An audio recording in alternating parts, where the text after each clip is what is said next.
Welcome to the Mothers of the Movement, Leading Social Change. In this series, we'll hear from leading experts in the fields of sexual violence prevention and intervention services in Washington State and throughout the country between the 1990s and the first 2 decades of the 21st century. So tell me what was the impetus behind the community development demonstration projects? The community development projects were actually the state of Washington responding to a CDC grant that was the beginning of the rape prevention and education funding cycle. And what the fundamental question was, basically, it was kind of the Lofquist pieces. It was this piece around what would it take to engage the community in an upstream prevention strategy that would reduce the prevalence of rape. And so in Washington State, and whoever developed the application, I wasn't high enough before that. McGettigan or somebody else might have more information on that. But basically, there was this multi-tiered approach that was developed. And so there was an evaluator who was funded strictly to evaluate all the pieces. There was a competitive process for the community development initiatives. And so individual rape crisis centers applied to be part of this one. And so I know we had Karen Boone was doing Spokane. I had the one that was in King County or Seattle, which is at Washington Middle School. Glenda Tanner had one in Tacoma. There may have been, I feel like Emma was part of that one, but I can't remember whether Safety Center had another one. But there were these initiative projects. And so each one of them had a different hypothesis. Mm-hmm. And so Washington Middle School was written to say, what would happen if you actually had a person who was a sexual violence prevention person embedded at the school and was part of the school ecosystem, who had an office at the school, and then it had 2 part-time positions associated with it, a parent advocate who was supposed to be a parent of someone in the school. We actually ended up with a grandparent instead of a parent. And then a youth advocate who wasn't a student, but someone who was closer to that age. And we were each supposed to develop programming that addressed kind of sexual violence within the school. So I took the pieces that were more like the teachers and counselors did. And then, the parent advocate, worked with PTA and after school. And then the youth advocate did Students Against Violence Everywhere was their acronym. So SAVE. So they had SAVE groups after school. And our goal was to actually see if by doing these things, we could change the climate at the school. And it ended up that the major focus was less sexual violence per se and more sexual harassment. Because that was what I kind of identified as the most prevalent occurrence within a middle school from 6 to 8. And so we did things like looked at the disciplinary system. We looked at we had a life skill course. We had a girls empowerment group. So there was various pieces. And then the evaluators were actually trying to evaluate what our impact was. And at the same time, there was also a social media campaign that had some posters and some media ads, the hearts and the jail. Yeah, what do you call that? The mugshot. Mugshot, yeah. Yeah, and so those were all funded under one piece of work as a demonstration project. Mm-hmm. And I think it was a 3-year demonstration project. So what was the outcome? Don't really know. I mean, like I've looked at some of the evaluation reports because that was also so Rape Relief was ending, and so we finished out the project. I mean, anecdotally, what I think the outcome was for my particular project is when there wasn't funding to support the placement of having a professional do the job within the school, that they lost the momentum to do the work. But The school did? yeah, but when an external person paid for that, like I would evaluate like the disciplinary pieces, and I pointed out like, this kids of color are getting disciplinary action for popping a bra and the white kids aren't. Or we were able to like do all of these pieces and show that we were moving toward changes. That said, I did a lot of stuff that probably people wouldn't consider like sexual violence prevention, like hall duty. My day-to-day work was kind of in conjunction with the other counselors and counseling staff, and there was like somebody from Atlantic Street Center, which was the homeless person. There was a family support person doing like drug and alcohol. So we all just kind of acted as a unit, figuring that really for those kids, going back to the social determinants of health, it didn't matter if the kid if I was talking to a kid and it was mainly around how being homeless was affecting them being bullied, that eventually that would help the climate around sexual harassment, because there's this trusting group of adults that you could, have intervene.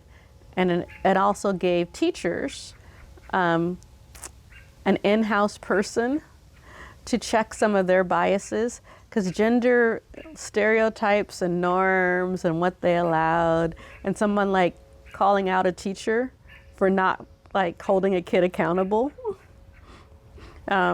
was pretty powerful, because a kid would tell me like, this happened in my classroom and so teacher just said, oh, don't worry about it. And then I would talk to that teacher and be like, oh, I heard that so-and-so called this person this slur that was gender-based, and you said don't worry about it. Can you help me understand what that's about? And they'd be like, oh, well, I didn't know how to deal with it. I'm like, oh, well, here's how you deal with it. You interrupt it. You're a bystander. You're supposed to do that. You're so nice and yet direct, and but you do it with a smile on your face. And yeah, so it was working, and the reason I say I don't know what the and I stayed in touch with that school for a couple years after, but it wasn't something that the school had resources to pay for basically one FTE to do that. And it wasn't a model that would have been something that Harborview or KSARC, who were the two fiscal agents, were interested in pursuing. Because it's a high dosage, and what I mean by like having one FTE that only goes to one school is directing a lot of resources. Where like when I did the teen date rape prevention, I would go to like every high school, middle school health class, and just cycle through and talk to, thousands of kids in a year about consent, and so you hit a different number of people. yeah. And so those strategies were much more interesting to like large agencies than having like one FTE that just serves a fairly large, middle school. So you're kind of hitting on these things, which I guess you would call theoretical, like underpinnings. Mm-hmm. What would you say to folks that are like, we don't need theory, we need practical. What do we do? What would you say? I don't know how to separate. I mean, this is just how my brain works. And so if I'm using like the middle school example, I mean, the practical piece was I was there every day interrupting people. You know, I would walk the hallways. They signed me, of course, to like in-school suspension. So I would be in there with kids no matter what. They'd be like, what happened? What'd you do? Let's talk about that. And some of them would have done things, you know, that were within my sphere of what I was supposed to address. Some of them, you know, were doing things that were clearly predatory for other reasons. So it was a mix of this theory, but there was no lack of providing services. But I had a theory which was backing it up. And so my point is I think that we should have action, but to have action with no logic about why you're doing what you're doing doesn't make any sense, because you don't know, like after a period of years, or I usually say years for most things, if you look and you're getting exactly the same outcomes and nothing shifts, what that should tell you is you need to find a different strategy. You need to do something different or shift something. You were talking about, like, have things changed over the years, and how do you know if they've changed? And so it made me think back to a conversation that I was in recently where we're seeing that sexual assault is like continues to rise. There's just more and more and more and more and more and more and more. Mm-hmm. So how could we possibly justify taking resources away from direct services to do social change work? I mean, I think it's an interesting question, because what I would actually ask is, yes, we're seeing it, you may be seeing it rise, or you're seeing it rise over what period of time, but also, are you looking at it in context of what's going on in the world in and of itself? Like, is the prevention work that one is doing, is it throttling it to a certain degree? Because the amount of like just violence and bad behavior and that I see currently in the world is phenomenal. Like violence is an accepted strategy. So I think the question becomes, is if there was no push against violence, how much violence would we have now? I mean, that's a really hard thing about prevention data. Is prevention data is one of the hardest things to measure, because you're trying to figure out, what did this thing do that might have prevented it from being worse? And so I do think it's valid, but I do think that that's a question that isn't, I'm going to say it the right way. Like, just because you see a rise in sexual violence and it's continued to go up, doesn't mean the prevention strategies did not have some ameliorating effect. Because we've seen all types of violence go up. Like, personally, I don't think I've ever been in, and I'm almost 60 years old, in an era where it is so accepted to literally talk about harming someone. Like, that's just normative.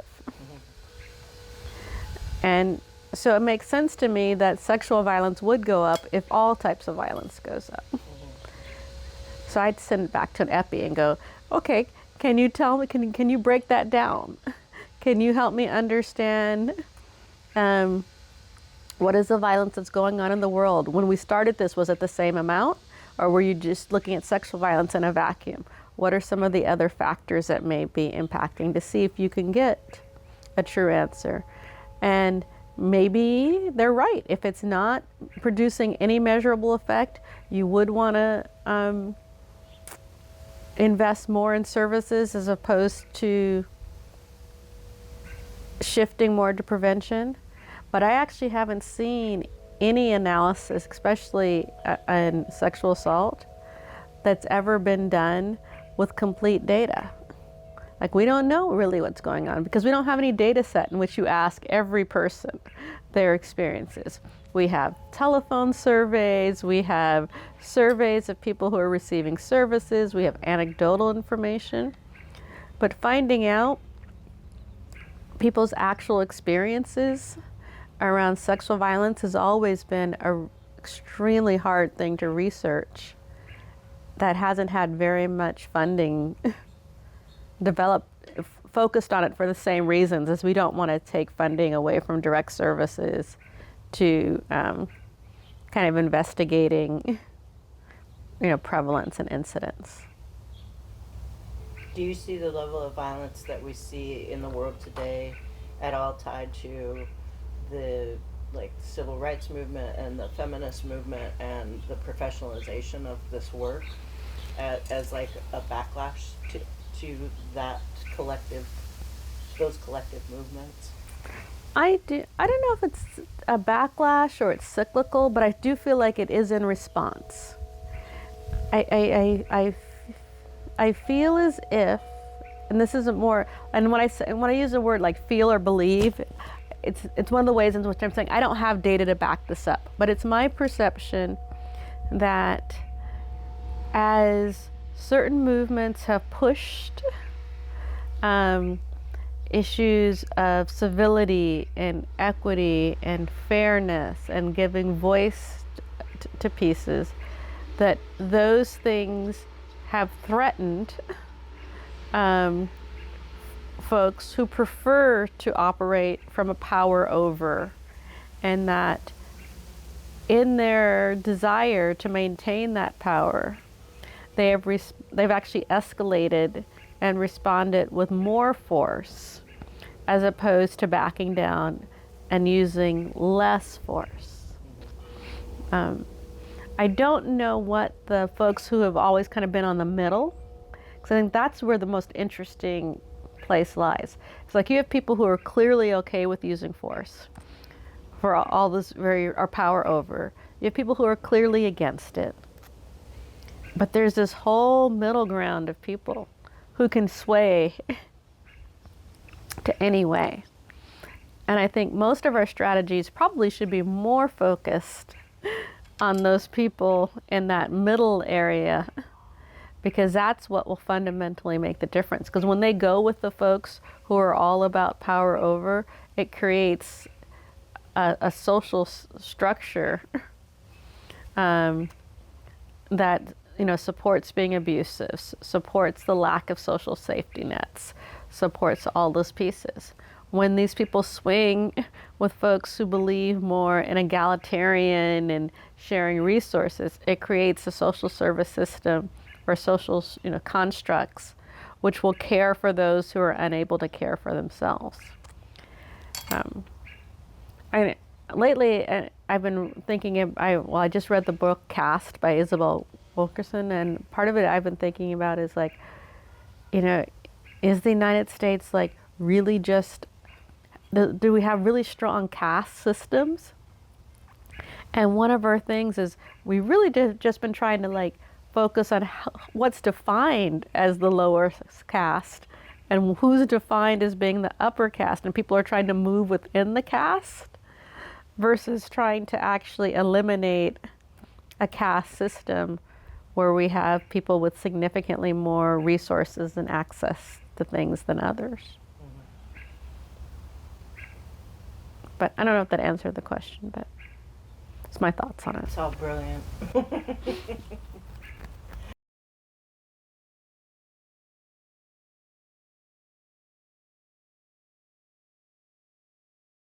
Can you tell me what led to the other demonstration projects, the ones that you initiated through WIGSAT?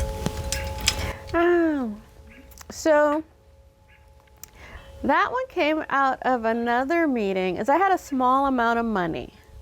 I think it was 20 grand or something. And I had been having a conversation with somebody, and they said, "Oh, you can't really create change with a small amount of money." And they said, your demonstration projects, they only worked because you had lots of money. And I said, well, yeah, we did have lots of money. We had lots of resources. But I'm not sure that it's about the money. I think it's more than that. So I had an hypothesis, like, let's see what happens if I use this small amount of money that I think I was supposed to take that money and do like a community development initiative out, within WCSAP itself, was how it was written in the grant. So I asked the funder, which is OCVA, I can't remember whether it's OCVA or DOH at the time, like, what if I do it this way? I said, there are 3 communities who we've been talking to through Community Voice, I can't remember which meetings, that have really pointed out that there are things that are very specific about their community that aren't working. And so one was, there was gay men that were, I was on the border of Washington and Idaho, Clarkston, Lewis, I forget. And they were experiencing sexual violence, and part of what they talked about was the fact that there were no safe places to meet. And so the homophobia was so oppressive that people were putting themselves into like unsafe circumstances because they didn't have any other options to try to find community. And they wanted to unpack that within their community. There was one that was sex workers who had experienced sexual violence. And there was the whole kind of debate around whether sex work was liberating or was by definition oppressive, and how it impacted them. And it was all Native women. And they wanted to focus on that. And then there was homeless youth in Thurston County who were experiencing high rates of like homelessness and sexual violence that seemed to be correlated to the fact that they didn't have safe places to be. So I took each of those areas, found somebody who was within those communities or close to those communities or part of them to champion those efforts, and tried to provide like the tools, like the community development initiative, like the Lofquist stuff, but tried to let them do whatever they thought was logical, and then provide some support. And PIPE was the only one that really had long-term longevity in being able to become a 501c3. So it's like a 300 batting average, which I thought was actually, decent using that piece. That was my argument. What happened with the gay men that were in rural Washington, what they had determined was that they didn't really need sexual assault services. What they really wanted was a community center.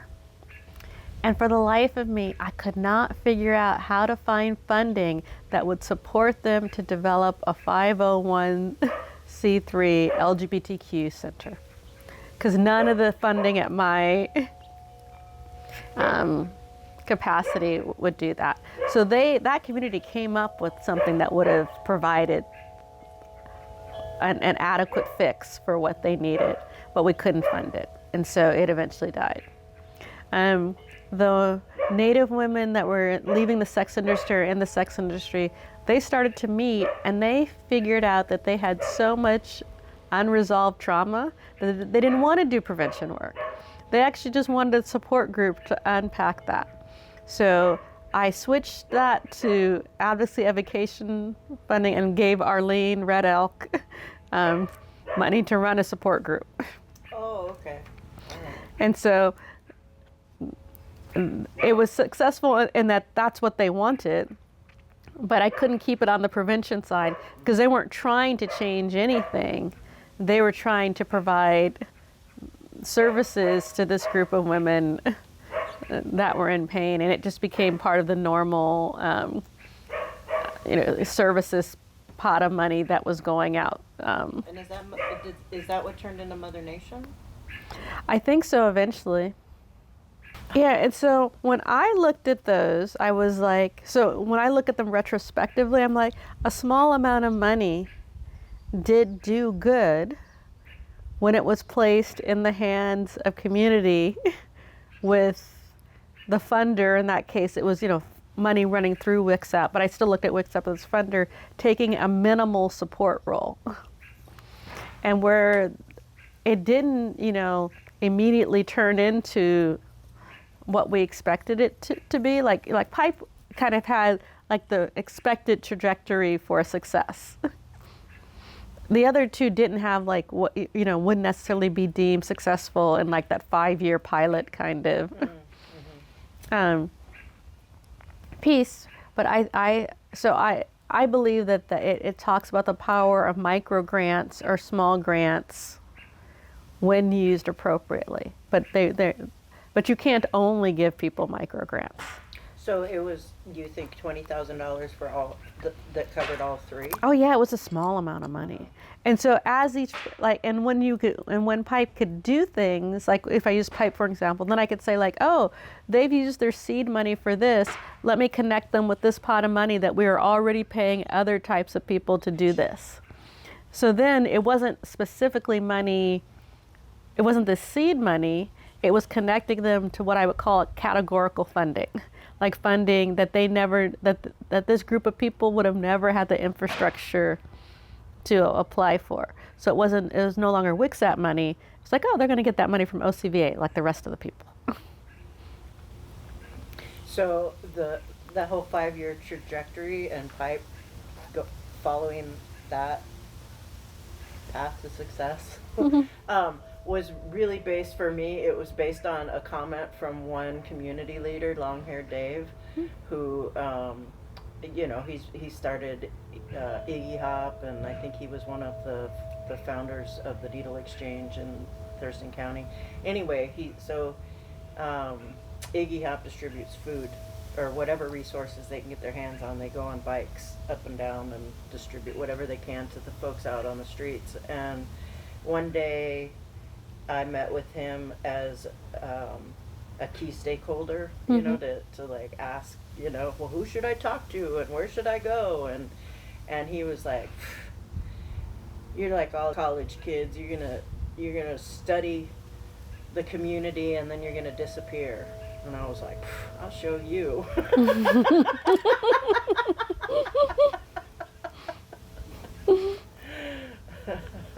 It was little moments like that influence the trajectory. Right.